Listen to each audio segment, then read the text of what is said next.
It used to be that we asked, how can we get the members to come to the association?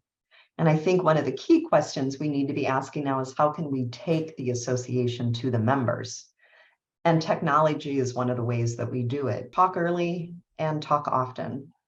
Don't force change on people. Involve them in the change. Ask them, what is it you would like to be able to do that you can't do now? What kind of technologies are your colleagues using that you don't have that would be helpful? So people support what they help create.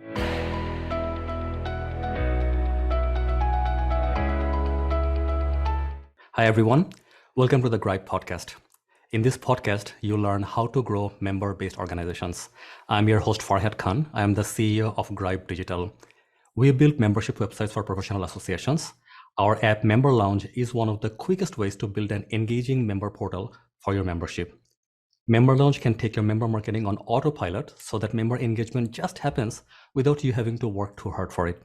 You can see a demo of Member Lounge on our website at memberlounge.app. That is memberlounge, all one word, .app. This is a live recording of our podcast episode. If you are joining us live today, welcome. We got some amazing questions from the audience already, but if you have any more questions during the episode, please submit them on the Zoom chat. Today, we are excited to have Mary Byers with us. Mary is the author of the book Race for Relevance. Mary is an expert in technology planning, and she has helped many associations with their digital planning and implementation. Mary, thank you so much for joining us today. Can you start by telling us a bit about yourself and your work? Oh, I'm happy to be here because this is one of my favorite topics. So thank you for the innovation. It's been my privilege to work with associations for decades. I don't want to be too specific. It's been over 30 years. So I like to say that I started right out of kindergarten because that doesn't give away my age.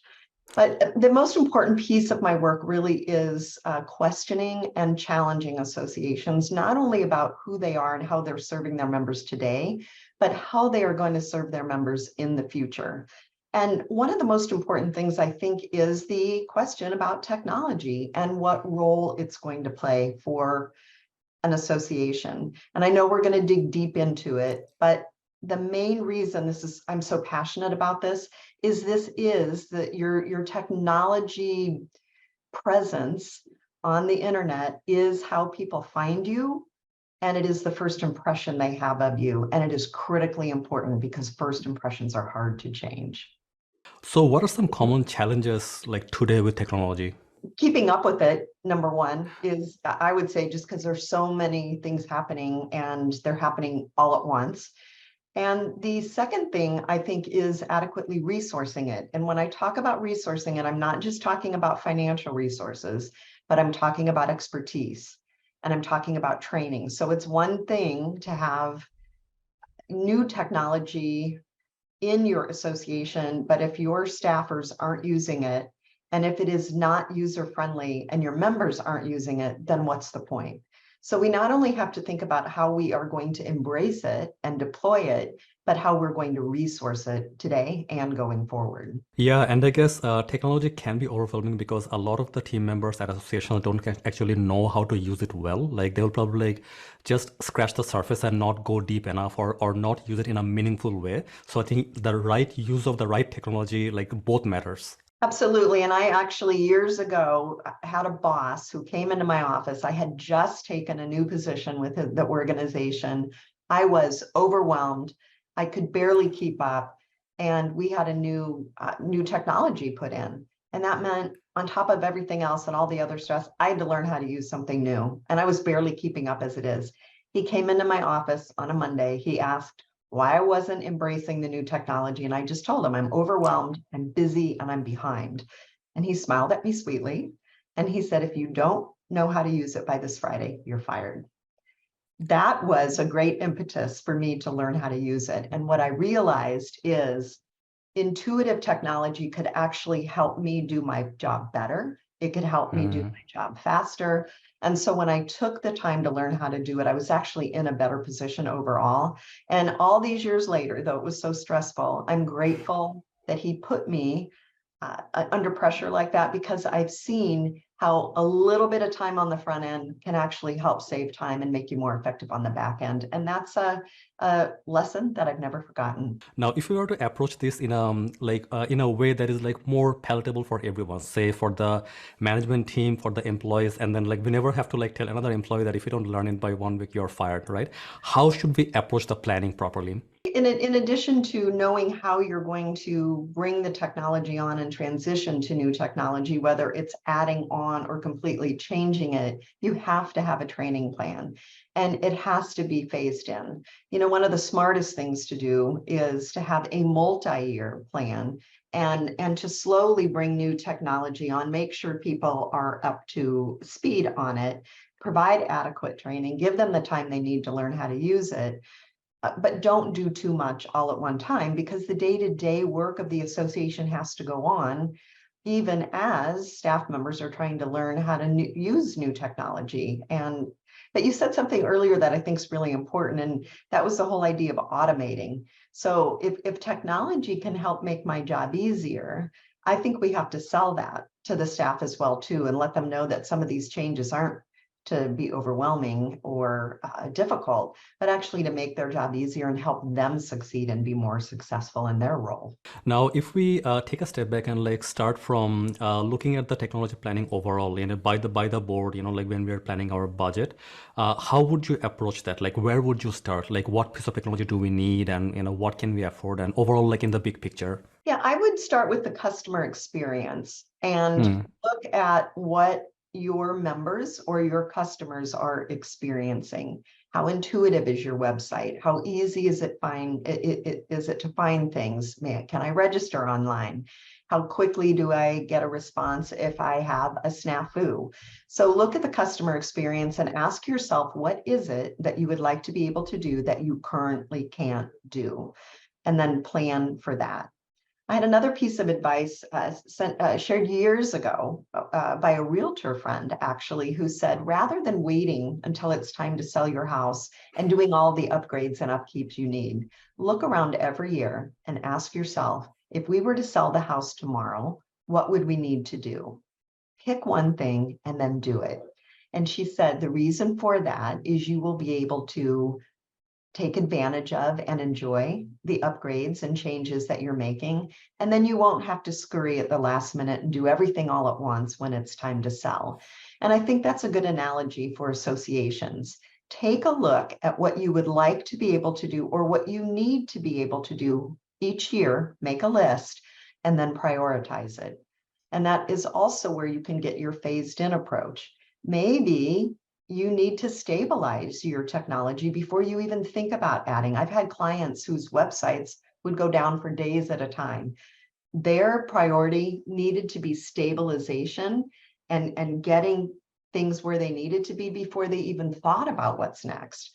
If you're a more advanced organization, you may be thinking about what is it that we would like to do that we can't currently do, and then prioritize accordingly. Right. So I guess like you mentioned like two very important things there. So the first point was that we have to take a look at our customer or member experience to see what can we add there, how can we improve the overall experience. And then another point is that sometimes it's important to stabilize the situation. So if our website is crashing, or maybe maybe it's just like a process or something that we have in-house within our staff where it's very time consuming and we are not automating it, where we don't have like a streamlined way of doing it well, and it's taking a lot of time by staff, a lot of time and pain they're going through every single day. So I think like what are the biggest opportunities for growth in terms of membership and like your customers, and then what are the biggest pain points in-house within the team that we need to address immediately? So these two areas. Yeah, and you made a really good point there. I look at things from the member experience or the customer experience, but I think we have an internal customer as well too, and that is the staff team that is going to be using the technology, making it sing. We have to make sure that we have the right expertise on board, that we're adequately resourced, that we're not asking too few people to do too much work. And it may be that it's time to outsource some of what we're doing. And the one thing I will say, between the first edition of Race for Relevance and the anniversary edition of Race for Relevance, is we completely redid the technology chapter because so much had changed in the 10 years. And one of the things that has changed in our favor is that it's easier than ever to find outsourced expertise that can help us.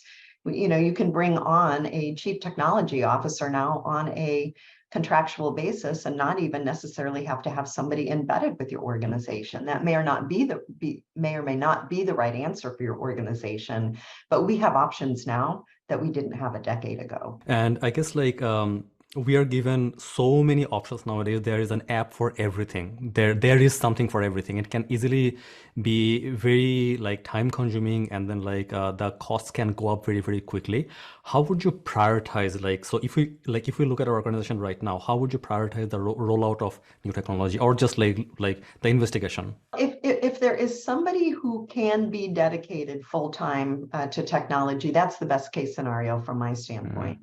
And there is a balance between what we would like to be able to do and what we can actually afford. So we do have some budgetary limitations often, but we also in our tech stack now too, because there are so many different applications and plugins, we can actually customize and change as we go. And we've moved away in many cases from the proprietary member software that we were creating and that we were supporting, and that maybe only a couple of people on the staff team knew how to take care of. And then when they move on or they retired, we're stuck with an old clunky system. And so we really have to ask, I think the first step is this system benefiting us and serving us? And if not, we have to ask, why not? And if not, how not?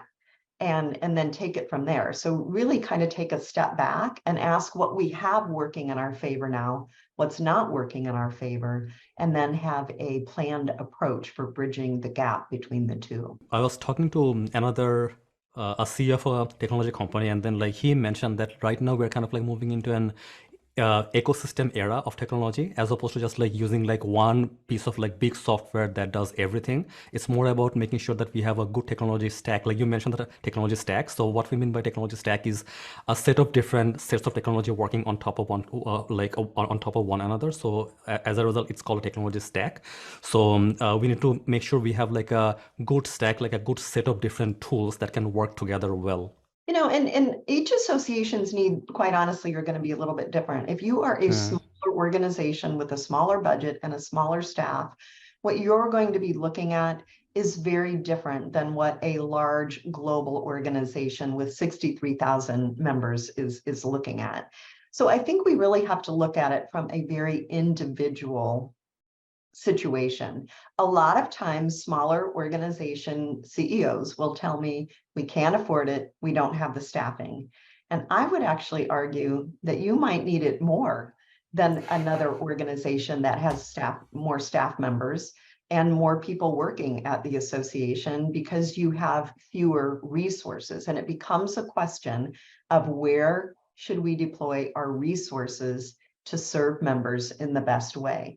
Like you said, automation, systemization, if you can save time in one area or in one way to make those staff available, then you might have somebody who can spend more time on government relations, or somebody who can be developing your next large revenue source. So it's not only priorities, but it's also resourcing and asking ourselves, when we think about where we are today, where we'd like to be in a couple of years, what makes the most sense for the organization? And I guess we come across a few technology pieces all the time. For example, our platform is a member engagement platform, which is a member portal for the members. And then this also comes with a bit of a CRM in the back end. What other technology pieces behind these you would look at? Well, certainly we need to have a way for members to be able to connect. And that's an important piece of it, because we're building online communities, and that's where part of our value proposition comes from. As a member, I can hop on, ask a question, and immediately get responses from people who do what I do, resources I need, sticky situations that I need help with. I just asked a question recently in an online community, and a couple of other fellow members offered to hop on the phone and talk me through the situation. Now that is invaluable. And that was right at my hand. So absolutely, the ability to connect, the ability to find resources easily. On the back end, we've got to be able to manage memberships. We've got to be able to take in registrations. We've got to be able to do things seamlessly and on an integrated basis. I'm still surprised by how many manual operations there are as we have kind of, just kind of piece things together. And so often we're on deadline, we're overwhelmed, we're overworked. And so we think we'll get to it tomorrow, and tomorrow never comes. So I guess like we are a lot of associations are kind of like enduring the present day pain because of the like fear of adopting something new, or the like we just don't have like a proper plan in place to put in some effort upfront to implement the technology, and we're enduring the pain right now. But I think the amount of pain is the same, almost the same, if you go through the implementation of the technology, as opposed to doing it manually. The pain is the same, but then like the effort and resources are kind of like invested in a better way if you take on the technology planning and if you do the implementation sooner rather than later.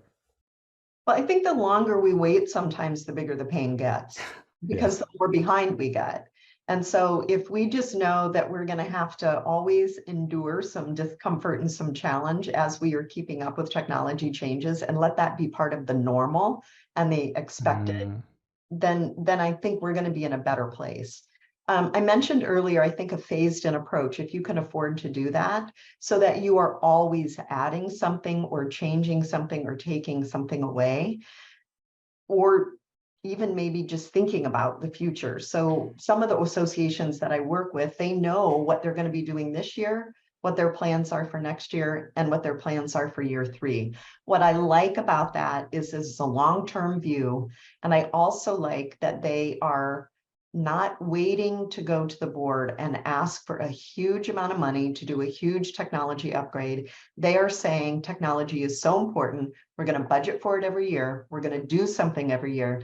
And we're not going to wait until we are in a lot of pain and then, rip the Band-Aid off and do it all at one time. We are going to continuously innovate, continuously evolve, continuously resource, and make this part and parcel of who we are and what we stand for and how we deliver the member experience. Oh my God, that is so important, Mary. That is so, so important. Like every single time we work with a new client, I think like I see that they have a mentality to take on big like sweeping projects. Like we want to like take out this whole piece of technology and we want to bring this in. And since we're doing this, now is the right time to bring in this as well and that as well, right?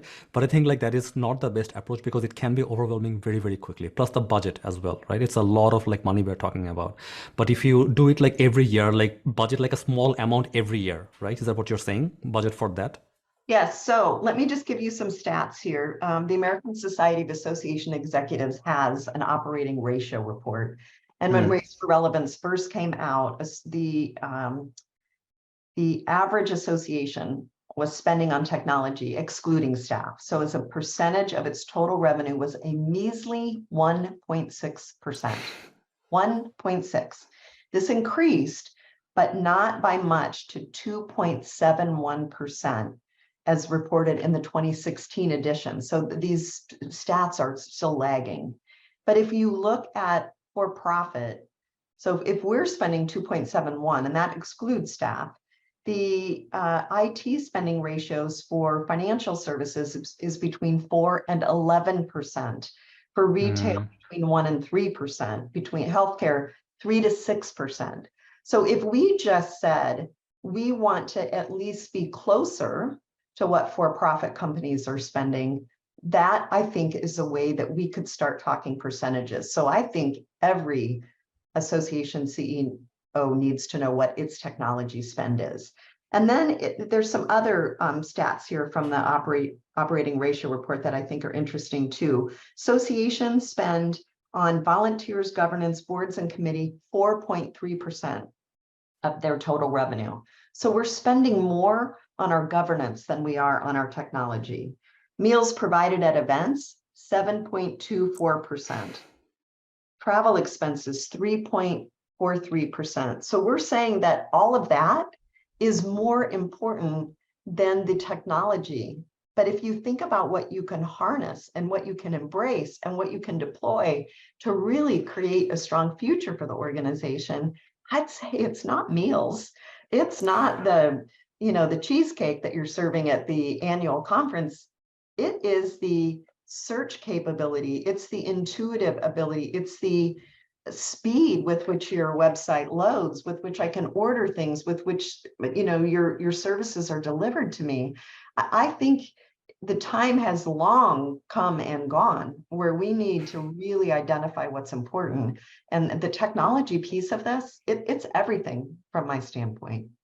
Yeah, and I guess like you mentioned earlier, that technology is kind of like often like the first impression that a member will get like of the association, right? So like, or maybe like the way we are delivering services to the membership is through a piece of technology, be it the member portal, be it an email newsletter, it is through technology, right? So anytime you actually like make an improvement in technology, it actually scales really easily. So we are currently working with a farm association here in Canada, and then what ended up happening is that like once they saw the potential in building a member portal, they kind of like worked with us to kind of build another portal for the pharmacies in Canada here, and the system will be used like in thousands of pharmacies here in Canada this year. So what they did is that like by using technology, they could like expand their reach like nationwide very, very quickly, right? If it weren't for technology, I don't know how they could have done that. So I just had a service provider here earlier today, and he was talking about the difference in his business 10 years ago and today. 10 years ago, it was word of mouth, literally me saying, I recommend so-and-so, or me passing a business card onto a friend. Now I can go on a website and say, hey, I just had such and such service provider here. He did a great job for me. Feel free to use my name when you call him. He said he is busier than he's ever been because of what is happening online now. And online is the speed of sound, both good and bad. If your technology is bad, members are going to complain about it. So it can work in your favor or against. But we also can reach people globally now, instantaneously, like we've never been able to before. One of the interesting things that I've seen is between 10 years ago and now is associations used to be focused solely on members. Many now also have a non-member strategy. They want to be connected with non-members. They want to sell programs and services and education to non-members. I don't know if it's quite as important to be a member as it used to be. The reach that you're talking about, and we saw this during the pandemic too. Many of my clients actually had more people attend their virtual annual meeting than they ever would have had in person, because I could sit at my desk and I could join the conversation without having to take a leave from work. I didn't have to take vacation time. I didn't have to get on an airplane. So we've seen what's possible now. And my biggest fear, quite honestly, is that we're going to go back to the way that we always did things before COVID. And we're not going to take what we've learned or what we've gained expertise at and deploy it on behalf of our professions and our associations. Yeah, and I guess like there's that like big need for being available at the member's time as opposed to like our time, right? So with technology, like if you have online portals and online like asynchronous communication between members on community or something, that way like members can kind of like connect and like do the work on their own time. Like you said, you had a question, you posted an online question, and you got the response in a couple of hours, and you didn't have to like sit there wait for that. Exactly. So I think one of the things to think about as you're thinking about technology, it used to be that we asked, how can we get the members to come to the association? And I think one of the key questions we need to be asking now is, how can we take the association to the members? And technology is one of the ways that we do it. We can take our meetings to them virtually. We can take our continuing education to them online or digitally. We can deliver ebooks instantaneously. They can search and find topics they need to learn about via our podcast, also digital. So we need to be thinking about digital assets in addition to the tangible assets that we used to think about in days past. Mary, I think this is profound.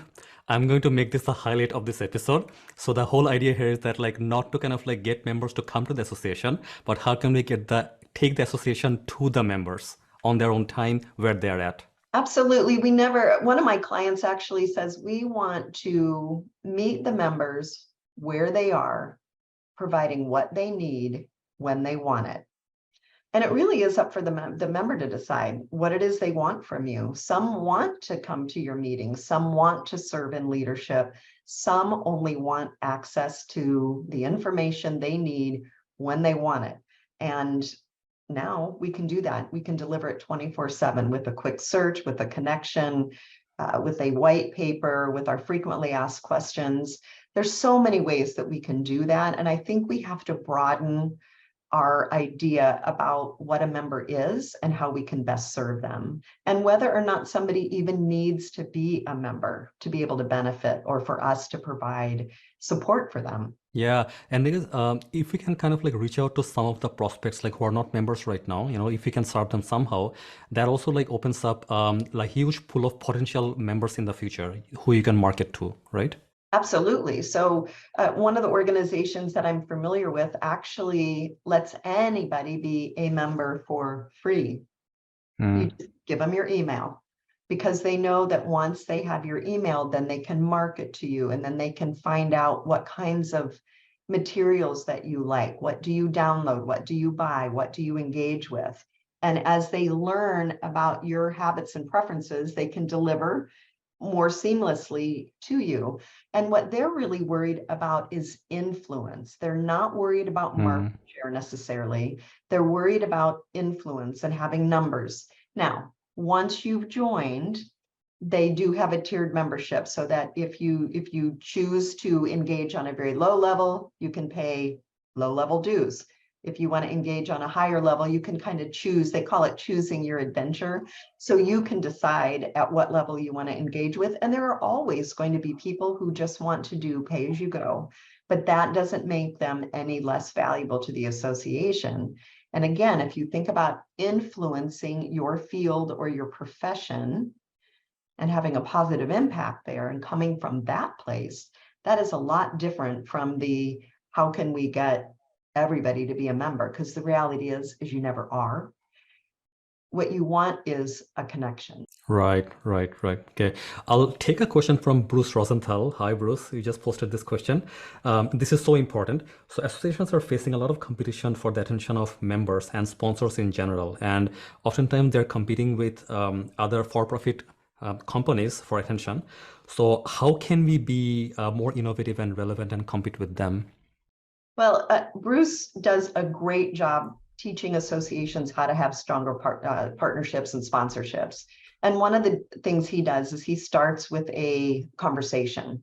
Rather than building a package and then going and selling it, he talks with the sponsors and the partners to ask what they're looking for, how they can support the membership, and what they have that they can easily offer.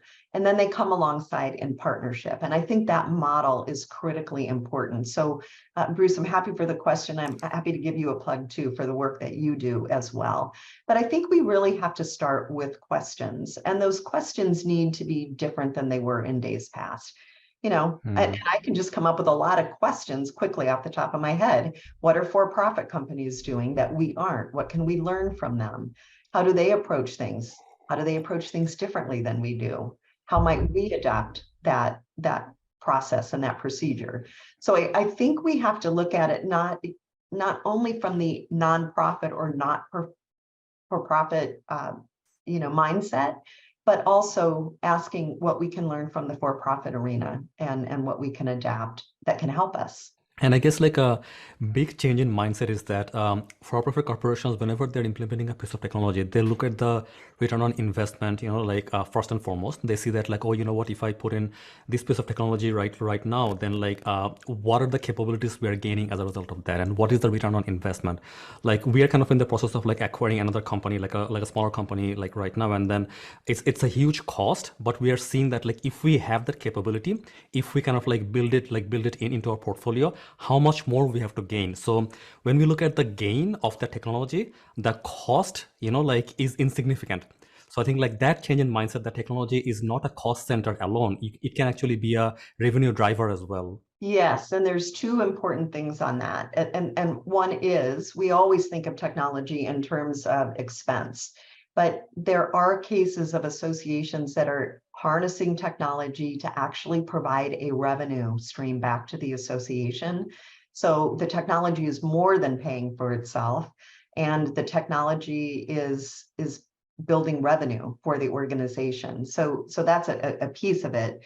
The other thing I think we have to be really careful of is we always look in terms of the cost rather than what I call picturing the promise. And so you're seeing in when you look at your landscape, you're seeing if you have this capability, you could actually go further faster. And it would actually benefit you in the long run. So I think we have to picture the promise. If we do this, then what's possible? If we do this, what kind of time will it save? If we do this, what kind of resources can we free up? So I like to have a conversation around picturing the promise, not just the cost, but what are the gains that we're going to make? And I think, we've traditionally done pro and con lists when we're making a decision. And I think I think the gains is an important piece of it, and not just looking at the expense. The other thing is when we wait and have those huge one-time expenses, it's a little harder to sell than it is if we are investing every year. So rather than looking at a $200,000 or a $100,000 investment this year, let's break it up. That's another reason why I think that a phased approach is really important. If we look at it as $300,000 over 3 years, it's a lot easier than trying to sell $1 million project all in 1 year. Now, it's not always possible to phase it that way, and that I might be oversimplifying it. But I just think that continuously evolving our innovation or our technology makes it an easier sell. Right, right. And I guess talking about innovation, I guess innovation is a buzzword that gets thrown around a lot in general, right? But how can we build innovation in the DNA of the organization? This was a question from Randy Seal. So do you have any ideas? I know we can kind of budget maybe a small portion of the work every year, but how can we build it in the DNA of the organization, in our culture, in the employees? What would you do? Well, I think innovation training is extremely important. And one of the great things about online education is you can get a certificate in innovation. And so making sure that you have some trained individuals internally who can help teach others is important. It's also important that we embrace some of for-profit world, what they do. They have experiments, they do small pilots. You'll see you can sign up for something with a for-profit company and they'll call it a beta test. And that's how they say to you, this is not a perfect experience, but if you're willing to gamble and try this, then we are too. So we need to start using some of that terminology. And then again, for-profit companies have research and development budgets. I think associations absolutely should have a line item for innovation and technology. And if it's not a line item in their annual budget, then they should have a special fund that they can dip into when they need to. And we did some research around this, and our report is available. If you Google Association Innovation Today, we looked at what percentages and what dollar amounts associations were setting aside for innovation. And I think it can be helpful, a helpful starting place for CEOs and their staff teams so that they can get a conversation started with their boards. Right. Actually, this is a very good segue for my next question. How do we get the board on board? It's something that we have to talk about on a regular basis. I think when you are onboarding and you let your board know about their duties of loyalty, obedience, and care, their legal responsibilities, I think they need to know what your innovation plan is, how you innovate, how something comes from an idea to fruition, the role of small pilots, the role of experimentation. They should know not only what your strategic plan is, but your technology plan is. And here's what I tell boards: you don't have to understand the technology or how it works. It is your responsibility to adequately resource it from a financial standpoint and from a human resources standpoint. And that means not only the expertise, but making sure that somebody has adequate time to dedicate to evolving your technology. So I like to take the pressure off of boards, because sometimes when they don't really understand technology or how the tech stack fits together or how you add something or how you sunset something, it can be intimidating. So I just say to them, you don't have to understand it. just resource it. Now, that can be a little bit easier said than done. And I will say it's always easier to talk about technology than it is to actually make it happen.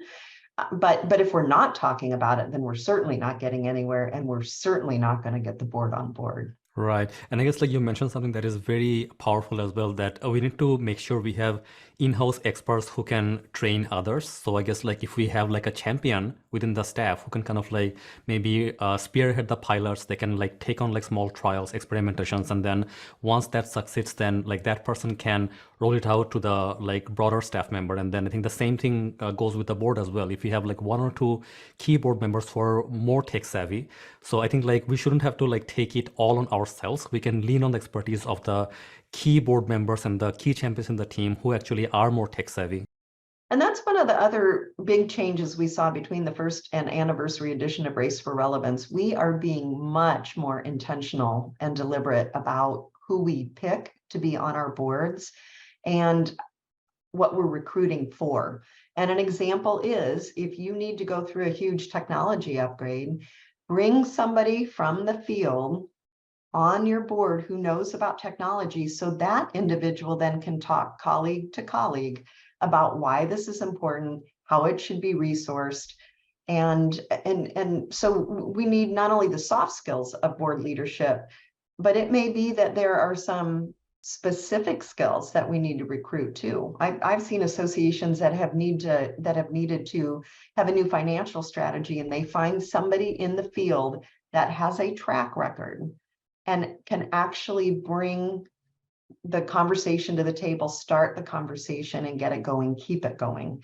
And so if technology is somewhere where you need to advance and you know you're behind, you might think about finding a couple of champions from the field or the profession that you oversee and ask them, recruit them to run for the board so that they can actually help you not do the work, but actually have a conversation about the work with other board members. Right. So what are some common objections that you hear, from the boards or associations in adopting technology? Oh boy, a lot of fears. Fear that it won't work, fear that we're going to go over budget, fears that members won't like it, members don't like change.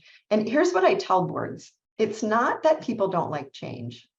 It's that they fear loss.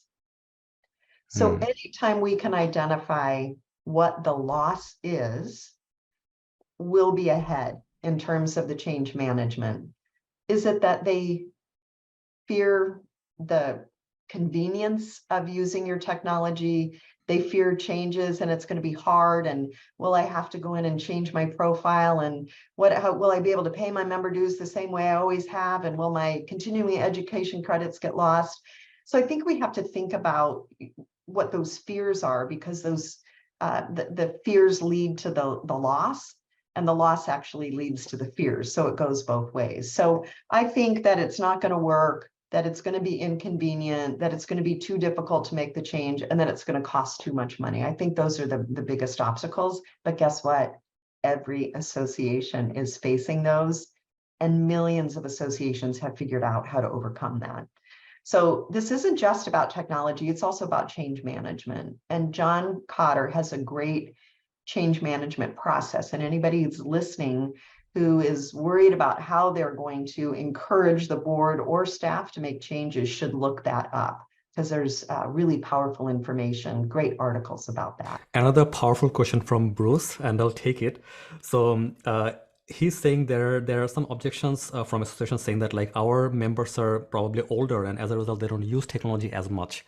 So if we adopt too much technology, we may lose those members, or we may like alienate them, right?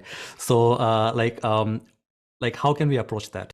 Well, first of all, I think it's a fallacy to think that older people don't use technology, because older people use technology. And we want to be careful that we're not engaging in any ageism. Part of what we can do with our members is actually introduce them to technology and teach them how to use technology. And if we're concerned that it's going to be a problem, then we can have orientations, we can have help sessions. I think it's really interesting that the American Association of Retired Persons, and I'm not sure that that's what that acronym stands for anymore, but I do know that one of their pillars really was How can they embrace technology or help members embrace technology?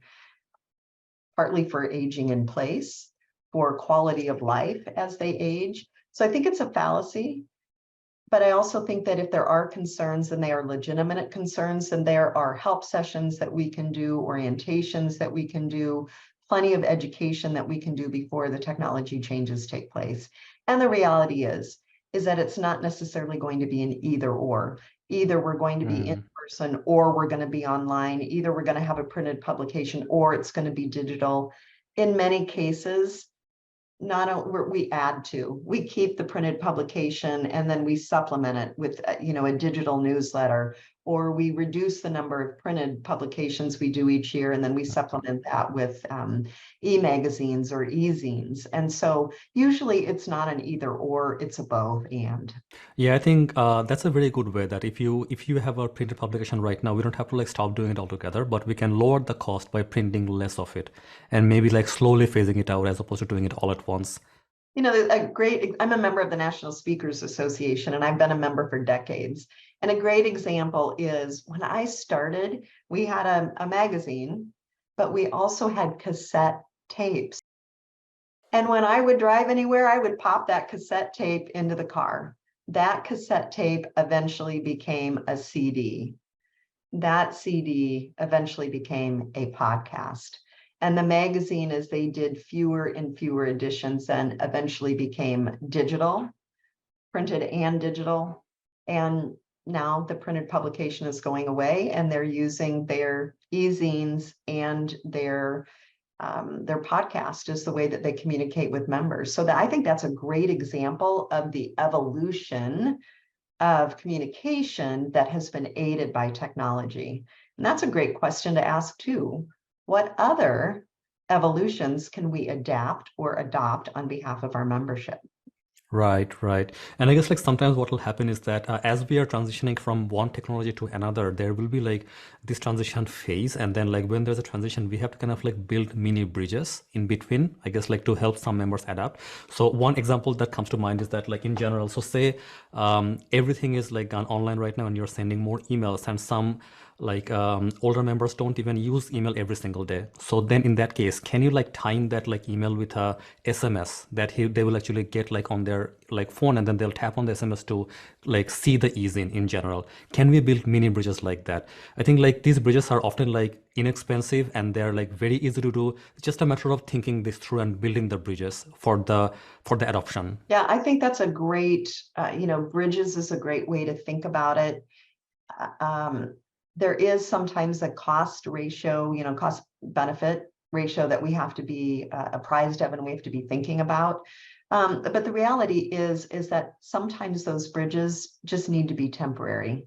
They help us get through the change. And then once we're on the other side of the change and once things have settled down, maybe those bridges will go away. But the other thing that we need to be thinking about as we think about not disenfranchising, I'm going to call them more senior professionals, we also have to ask this question.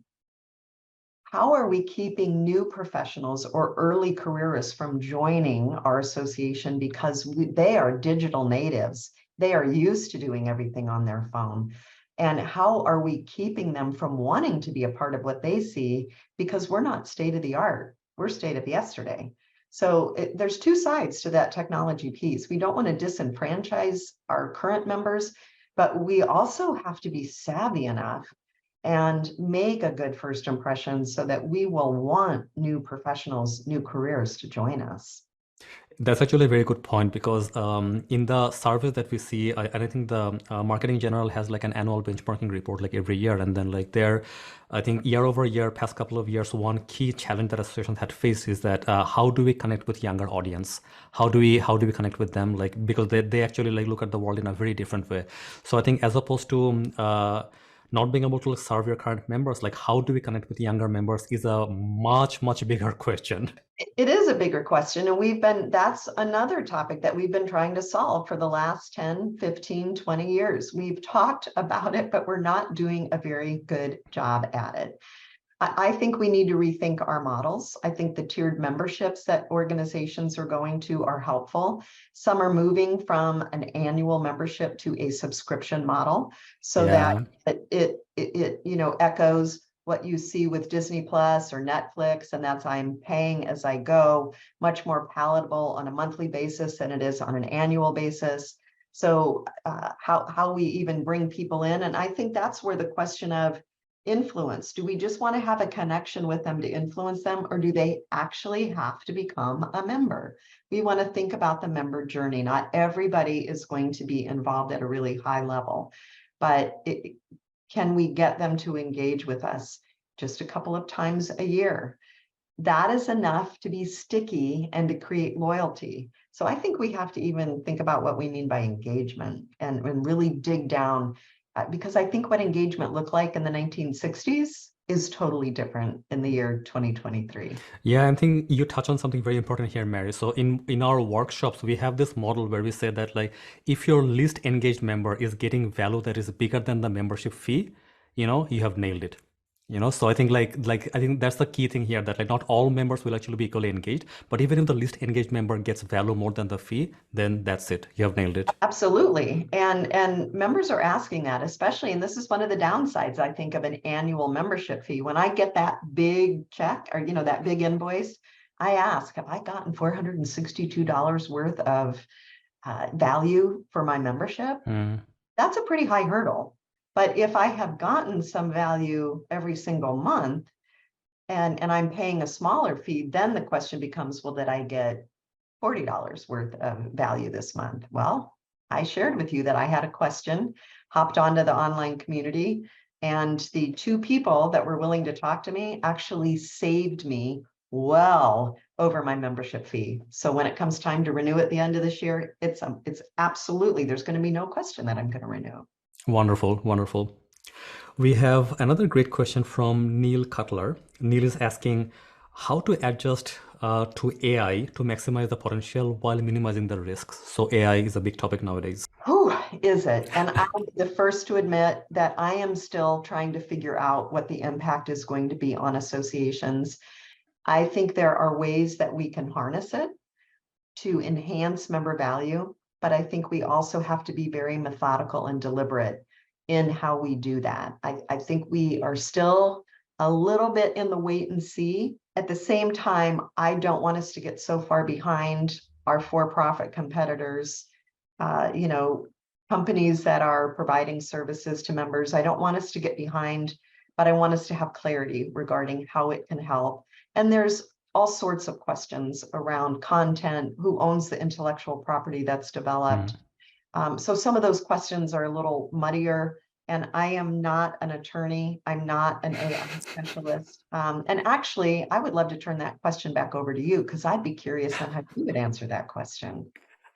Yeah, for sure, for sure. So I think AI is a big topic nowadays, and I think like what we are seeing in terms of using AI is that you have to start by understanding that like AI will not like solve all of our problems, and like how we are approaching AI is mostly as a research tool right now, right? So it will not replace our jobs. It will not like take away from from what we already have, but it's a really great addition for a research tool. So ChatGPT, for example, if you have like a question or if you're trying to like come up with a topic for a new webinar, an event, or maybe like a new newsletter, you can easily resort to ChatGPT and then like see like what ideas you get. So if you just like did the same search on Google, the quality of result, like, and again, I'm not a shareholder or anything at all. Like the result of the result of the search that you will get from Google, is harder to consume than what you will get from ChatGPT. ChatGPT will actually give you an answer like a mentor, which Google will not right now, right? So there is place for both, but I think like one of the big ways we should be using AI right now is as a research tool, as a research assistant for you, as a mentor. That, oh, you know what? Like I have this question. Like, what are some ways to answer this? And another area is that what are the biggest challenges that you have right now, and what are the biggest like pain points you have right now that you can kind of like give over to AI and let it do it. And if the tools like exist right now. So I'll give a quick example. So in our company, we have so many meetings, like client meetings, internal meetings, like project meetings and whatnot. Like managing the meeting notes was a nightmare by itself. And like, how much time do you want to spend in like typing up meeting notes? But the action items need to be tracked. Like all the like summaries need to be there. Client meetings need to be documented, right? So like there's no getting away from the documentation. What we did is that like we use like an AI chatbot right now that does all the documenting everything for us. Oh my God, it has been like such a lifesaver, right? So I think like finding the biggest opportunities that are in front of you and then like seeing if there are AI tools that exist that you can use right now. Now, I think like it's more about like implementation of the AI tool for associations. Like we are not asking you to develop anything. We are not asking you to build anything. See what type of AI tools will actually like help you today. And if it is within your budget, and does your team have the capability to kind of like bring it in? So I think that's how I would approach it. And I don't think there are big risks for associations right now yet. The big risk is like missing out. Like if you don't adopt right now, you will fall behind. There is an urgency. Well, we are content producers. Associations are content producers, and AI can help with that. It can help with tagging. It can help with organizing. As you mentioned, it can help with minutes, with notes, with organizing things. So I do think there are some ways that, you can even use AI for sentiment analysis in Yeah. social media, so that you can see which members are complaining, which members are maybe least likely to renew. So there are some ways to harness it, and there's some interesting things about it. My earlier hesitation was simply from a personal standpoint. I don't have a full grasp of everything at this point, so I'm a little hesitant. But like so many, I'm doing what I need to do to learn about AI and how it can be benefiting our associations. I don't want us to get behind, but I also want us to be intentional and deliberate in how we harness it. Right, right. And I guess like the fear of technology is not for associations alone. Like I think like us as technology people, like we are deep into technology and we are afraid. So it's normal. It's normal. It's not just you. We are also afraid, like because like we are like afraid of missing out. We are afraid of like falling behind. And the world is like moving so fast that if you don't take action right now, someone else will, right? And then you will fall behind. So there is an urgency in implementing your technology. Well, and that, I think that's an underlying theme of what we've talked about, is just it's overwhelming because things are changing so rapidly. They're changing daily. The minute you're caught up, you're behind. So it's just a monumental task to stay on top of it. But if we go back to what we said earlier about picturing the promise, if we can look at how technology can help us automate, systematize, enhance the member experience, deliver quickly and efficiently, and be a time saver that can open resources for staff to be working on the next big meeting or the next big project or the next big breakthrough or the next big innovation, then I think we'll want to harness it. But we've got to picture the promise and know that the discomfort and the overwhelm is always going to be there. And that's just part of dealing with technology. It's always going to be there. So I guess like no discussion on technology is complete without talking about change management.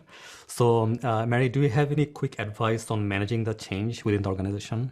First of all, create a sense of urgency. Change happens when there is urgency. Picture the promise. As I've said before, what are you going to gain if you make this change management? I say talk early and talk often. Don't force change on people. Involve them in the change. Ask them, what is it you would like to be able to do that you can't do now? What kind of technologies are your colleagues using that you don't have that would be helpful? So people support what they help create.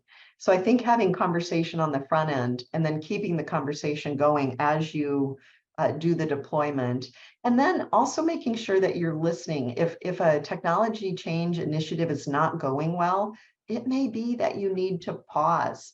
It may be that you need to change a deadline. It may mean that you need to change the training, how often it's happening, how it's happening, when it's happening. I think we have to be flexible. We have to be firm in setting our goals and our deadlines, but flexible in how we meet them so that any change initiative, whether it's technology related or not, is actually going to benefit our external member users, but also our internal member. We have to remember that staff is one of our most important assets. Yeah, absolutely.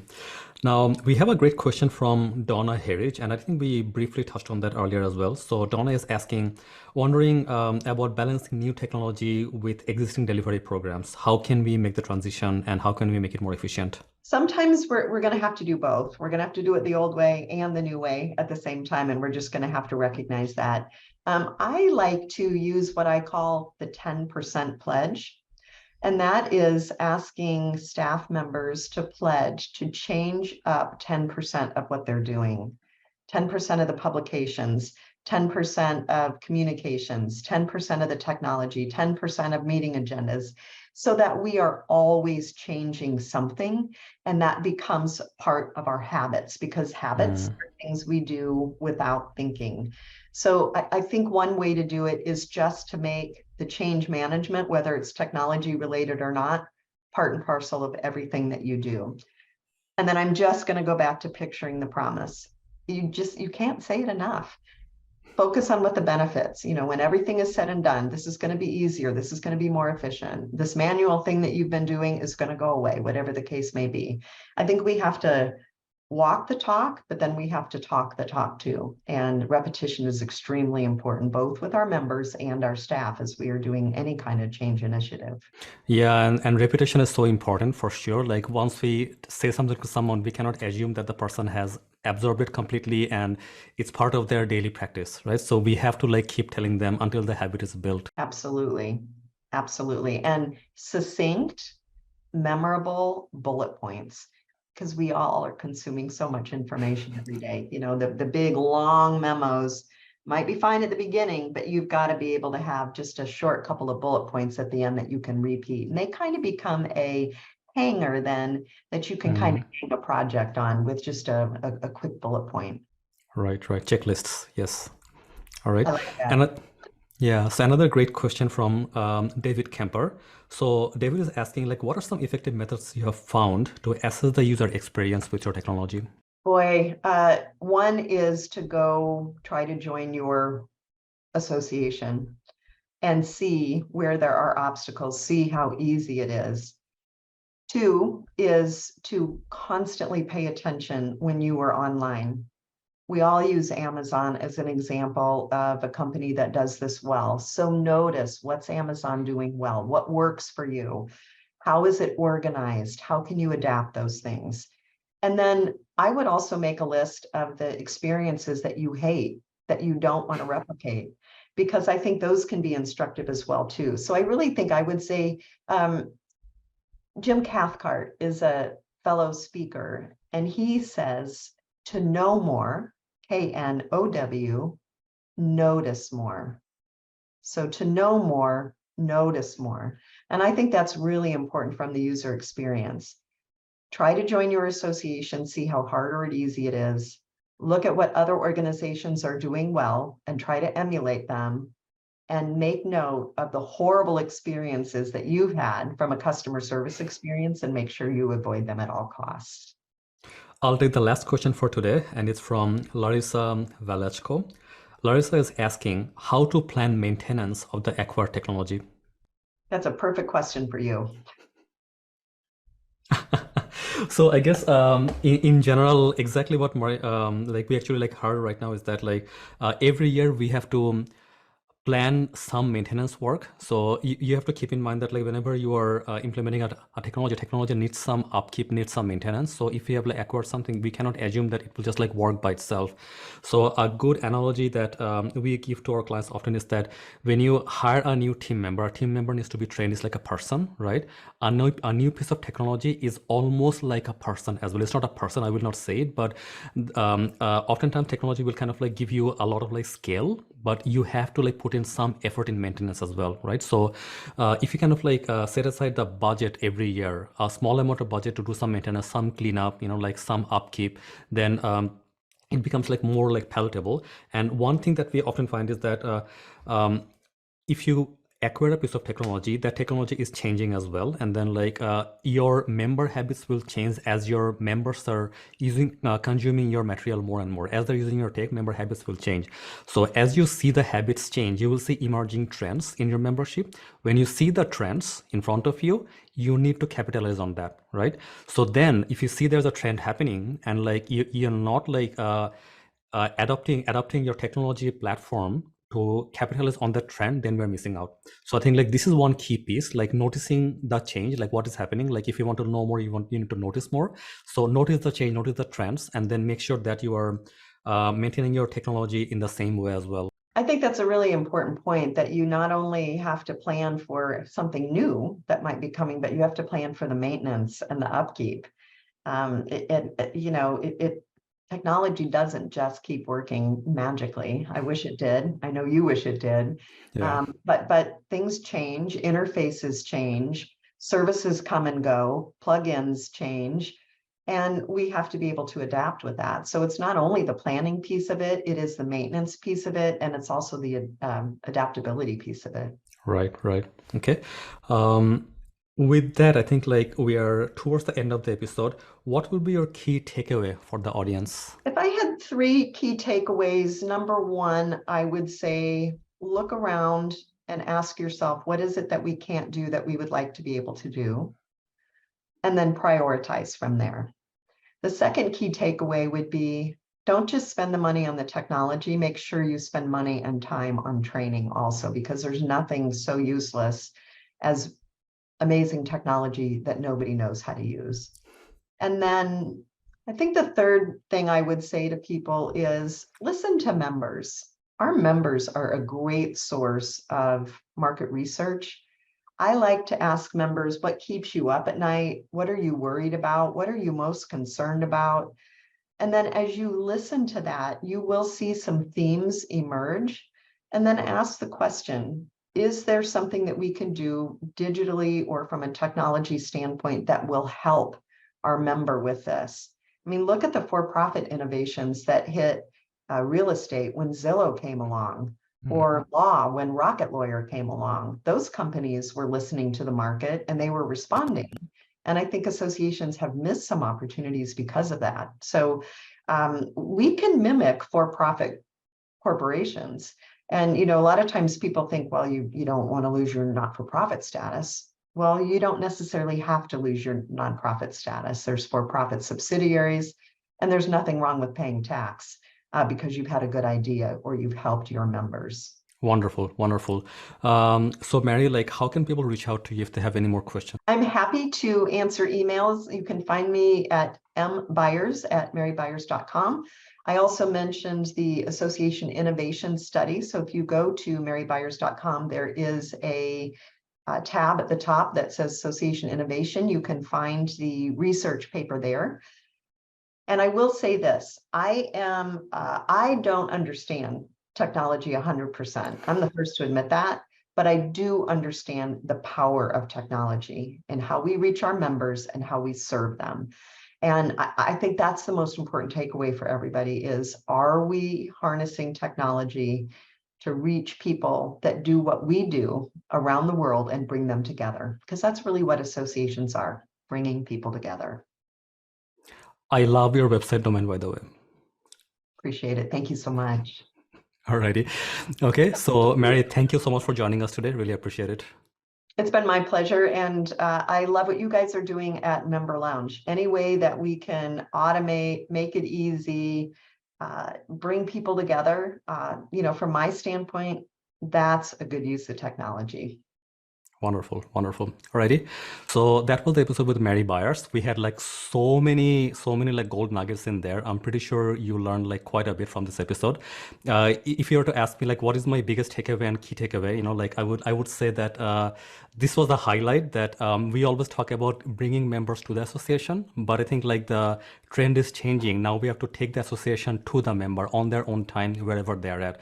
So think about how can you make that happen. It will actually work in different ways for different associations. So like always what I say is that like we learn a lot from webinars and podcasts and from the experts, but we have to kind of like make the connection that we just learned this. How does it apply to me?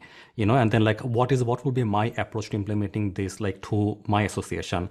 And in general, I guess like nothing happens until you start to take action. So if you can kind of like think about one thing that you have learned today and start taking action immediately. The sooner you take action, the sooner you will get results. And there is an urgency on this, on technology and any work that you do.